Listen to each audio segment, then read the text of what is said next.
A single freight locomotive pulling a mile-long train across the Great Plains can move a ton of cargo nearly 500 miles on just 1 gallon of diesel fuel. Nothing else on land comes close. But that same locomotive is, on average, 28 years old. And the pollution pouring from its exhaust stack is now linked to an estimated 3,100 premature deaths in the United States every year. So how did the most fuel-efficient freight system in the country become one of its dirtiest? And why has no one stopped it? Diesel-electric locomotives have been the backbone of American railroading since they replaced steam power in the middle of the 20th century. A massive diesel engine, often displacing over 700 cubic inches per cylinder, drives an electrical generator inside the locomotive's body. That generator sends current to traction motors bolted directly to the axles beneath the frame. There's no clutch, no gearbox, no mechanical transmission. While the diesel engine runs at a relatively constant speed, the electric motors handle the brute work of acceleration, grade climbing, and hauling tonnage through mountain passes and across open desert. These machines were designed for endurance. A well-maintained diesel locomotive can operate for 40 years or more. Some short-line railroads still run EMD and GE units that rolled off the assembly line in the 1970s. That longevity was always considered a virtue. Locomotives are expensive, often costing several $1,000,000 each, and the railroads that own them have every incentive to squeeze as many revenue miles as possible from the investment before sending a unit to the scrapyard. But that durability created a problem nobody fully anticipated when regulators finally turned their attention to locomotive exhaust. In 1997, the Environmental Protection Agency adopted the first emission standards for railroad locomotives, organized into a tiered system based on when a locomotive was originally built. Tier 0 applied to units manufactured between 1973 and 2001. Tier 1 covered 2002 through 2004. Tier 2 applied to locomotives built from 2005 onward. Then in 2008, the EPA introduced Tier 3 and Tier 4 standards for newly manufactured units, with Tier 4 taking effect in 2015. A Tier 4 locomotive required advanced catalytic exhaust aftertreatment, similar to the selective catalytic reduction systems used in modern highway diesel trucks, cutting nitrogen oxide emissions by roughly 80% and particulate matter by 90% compared to a Tier 2 engine. On paper, the fleet would steadily get cleaner as railroads retired old power and replaced it with new Tier 4 units. EPA regulators even built in requirements for remanufactured locomotives, so that every time a railroad overhauled an aging engine, it would need to meet stricter emissions limits. Here is where the regulatory story took a turn nobody at the EPA seems to have expected. Under the rules, a locomotive being remanufactured only had to meet the emissions tier that matched its original build date. A Tier 0 locomotive built in 1995 could be rebuilt as a Tier 0 locomotive. A Tier 2 unit from 2006 could be overhauled and returned to mainline service meeting only Tier 2 requirements. No mandate existed to bring any rebuilt engine up to the cleanest available standard. And because a remanufactured locomotive legally regained its status as new under the regulations, the clock on its useful life effectively reset with each overhaul cycle. It was a loophole large enough to drive a locomotive through, and that is precisely what happened. Railroad executives spotted the implication before anyone else did. If you could keep rebuilding your existing fleet at the same emissions level indefinitely, there was no financial reason to spend millions on expensive new Tier 4 locomotives. Why replace a perfectly functional engine with a machine that costs more and might become obsolete if Congress or the EPA mandated zero-emission technology down the road? By 2020, federal records showed that 74% of the entire Class 1 line-haul locomotive fleet still operated at Tier 2 or earlier emissions standards. Only about 26% had been built or upgraded to Tier 3 or Tier 4. At the individual railroad level, the numbers were even more striking. BNSF Railway, the largest freight railroad in the country by revenue, reported that roughly 360 of its approximately 6,800 active locomotives met Tier 4 standards, barely 5% of the fleet. By comparison, Canadian National, a smaller railroad, had nearly 300 Tier 4 units, making up about 27% of its roster. Between 2020 and 2024, BNSF spent about $394 million on new and rebuilt locomotives, a 69% drop from the $1.26 billion it had invested in the prior 5-year period. Senator Edward Markey of Massachusetts put it bluntly, saying the railroads had lost their taste for innovation. Meanwhile, in 2021, across the entire Class 1 industry, the total number of new road freight locomotives ordered was 0. Not a reduced number. None. Would the EPA have predicted that outcome when it drafted the remanufacture provision? Almost certainly not. But the consequences weren't playing out in spreadsheets and regulatory filings alone. They were being measured in hospital beds and ambulance calls in communities that most freight rail passengers will never see. More than 13 million Americans live and work near rail yards, rail lines, and major port facilities. The locomotives operating inside those yards tend to be the oldest and dirtiest in the entire fleet. Switcher locomotives, the smaller units that sort freight cars, assemble trains, and make short transfer runs within yard limits, are often machines that spent decades in mainline service before being cascaded down to yard duty as newer power arrived. Many of them carry engines that predate even the weakest Tier 0 standards, and they operate just feet from homes, schools, and playgrounds in cities across the country. Diesel exhaust from these locomotives contains fine particulate matter, nitrogen oxides, and a cocktail of recognized carcinogens that drift over nearby residential blocks every time an engine idles at a yard throat or accelerates under load through a switching move. Research published in Preventive Medicine Reports examined 18 freight rail yards across California and found that children living within 5 miles of a major yard faced significantly increased odds of asthma-related emergency room visits. Cancer clusters have been documented in neighborhoods adjacent to busy freight facilities in cities like Chicago, Los Angeles, Houston, and Kansas City. A 2014 EPA study found that when prevailing winds blow through Chicago's Cicero rail yard toward surrounding residential streets, those communities experience measurably elevated levels of fine particulate air pollution.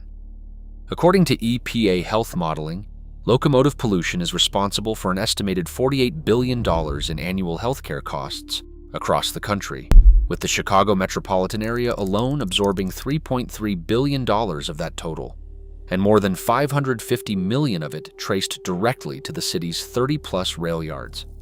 Switcher engines represent just 5% of total rail fuel consumption, but account for 15 to 20% of the entire sector's health impacts, precisely because they operate where people live, eat, and send their children to school. Who bears that cost? Overwhelmingly, it falls on low-income communities and communities of color, the populations statistically most likely to live in the exhaust shadow of a major freight yard. Environmental justice organizations have spent years documenting the pattern, and the data isn't ambiguous. This health crisis is what drove California to act. In April 2023, the California Air Resources Board, commonly known as CARB, adopted its in-use locomotive regulation, the most aggressive attempt any state had ever made to force the railroad industry to modernize its fleet. CARB's central requirement was direct. Beginning in 2030, no locomotive older than 23 years could operate in California unless it ran in a zero-emission configuration. Switch and industrial locomotives built from 2030 onward would need zero-emission power from the start. Freight line haul engines built from 2035 onward would face the same mandate. And starting in July 2026, operators would be required to fund dedicated trust accounts based on the estimated health costs their engines imposed on California's communities, with dirtier locomotives triggering higher annual payments. The railroad industry pushed back immediately. Attorneys for the Association of American Railroads challenged the regulation in federal court, arguing it violated the Clean Air Act and interstate commerce protections.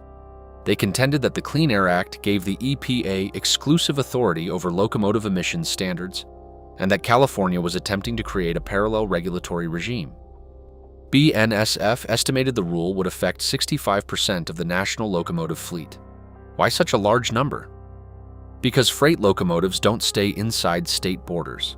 A unit pulling intermodal containers from the port of Long Beach might travel to a rail yard in Texas, Illinois, or Georgia on its very next assignment. Over 60% of the entire U.S. locomotive fleet passes through California in any given year, which meant a single state's regulation would function as a de facto national mandate. 30 members of Congress from 22 states co-signed a letter urging the EPA to reject California's enforcement request. Short-line operators, whose fleets often relied on locomotives 40 to 50 years old, warned the rule would put them out of business entirely, since no affordable zero-emission replacement existed at any price. If you've been watching this channel, hit subscribe. We cover railroading, infrastructure, and technology every week, and there is a lot more of this story still unfolding. Could the technology actually support what California was demanding? That question had a more interesting answer than the railroad industry wanted to acknowledge. In 2021, Wabtec Corporation completed a 3-month pilot of its FLX drive locomotive on BNSF track in California. It was a battery electric unit carrying 18,000 lithium-ion cells with a total capacity of 2.4 megawatt-hours. Running alongside conventional diesel locomotives in a consist, the FLX drive reduced total train fuel consumption by over 11%, saving more than 6,200 gallons of diesel and cutting roughly 69 tons of carbon dioxide emissions during the test period. Wabtec's second-generation design, unveiled at its manufacturing and development center in Erie, Pennsylvania, alongside Australian mining partner Roy Hill, pushed battery capacity to 7 megawatt-hours, with projected fuel and emissions reductions of up to 30%. The system captures energy through regenerative braking on downhill sections and feeds it back during climbs and acceleration, managed by an onboard artificial intelligence system called Trip Optimizer that reads every curve and grade change in real time. Progress Rail, a subsidiary of Caterpillar, introduced its own entry with the EMD Joule, a battery electric locomotive designed specifically for rail yard switching, exactly the duty cycle where the oldest and dirtiest diesel units operate closest to residential neighborhoods. BNSF committed to testing up to 4 EMD Joule units in Southern California yards, replacing legacy diesel switchers with machines that produce zero exhaust emissions at the point of use. In Pueblo, Colorado, testing continued on battery tender systems that could be coupled to existing diesel locomotives to create hybrid consists without requiring a full fleet replacement. None of this was theoretical. These machines were rolling on steel wheels, pulling real freight, and recording measurable emissions reductions on working railroads. Even the cost picture was shifting. Research from Lawrence Berkeley National Laboratory suggested that battery electric freight trains could eventually achieve cost parity with diesel operations once battery prices continued their downward trajectory, a trend already well established in the electric vehicle market. For yard switchers, where daily mileage is low and charging infrastructure can be installed at fixed locations, the economics of battery power were already approaching viability. But political conditions shifted before the technology could gain regulatory traction. In January 2025, with the incoming presidential administration openly hostile to state-level climate regulations, CARB withdrew its request for EPA enforcement authority. Without that federal approval, the in-use locomotive regulation could not be enforced. On June 26, 2025, CARB formally repealed the regulation entirely, a move that environmental advocacy groups called unprecedented in the agency's decades-long history. By CARB's own modeling, the repeal carried a projected cost of 3,200 premature deaths that would have been prevented, 1,100 hospital admissions that will not be avoided, and 1,500 fewer emergency room visits that will not happen between now and 2050. In environmental justice communities near rail yards, cancer risk from diesel pollution would have dropped by 90% under the regulation. That reduction is now off the table. Attorneys for the Association of American Railroads called the repeal the right outcome. BNSF's CEO said the company could finally proceed with its planned $1.5 billion intermodal terminal in Barstow, California, an investment she said the regulation had threatened.